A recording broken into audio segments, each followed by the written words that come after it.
These are some basic tests for my archer enemy. I am testing different encounters that I can put players through without needing to write more code.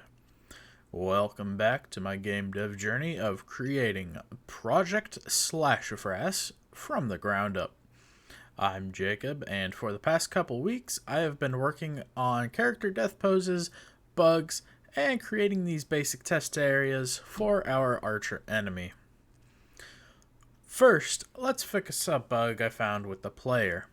Figuring out why the player's death was so weird was a challenge. You see, I was checking the health the wrong way. I needed to check if the player was at or below 0 health, which is correct, but the logic behind it caused this bug to occur. Before, I check the health amount and complete the hit react logic, then deduct health. This caused the player to stay alive at 0 health until they were hit again. So I found this error and switched it around. Worked perfectly after that. Getting the proper player death animation to play was simpler, because I already had the code for the hit react. I simply needed to implement it into the death react direction and add a state to the animation blueprint. Enemies were a tad bit more difficult.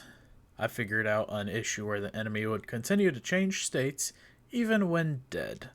This would cause the enemy to continue rotating towards the player while in the death pose on the ground. Because we were only checking for an enemy state, the state would change if the enemy saw the player again, even at 0 health. It took me a while to figure this out, but the answer was pretty simple.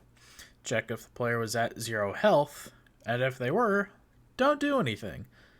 Then have the character be destroyed and disappear after a few seconds.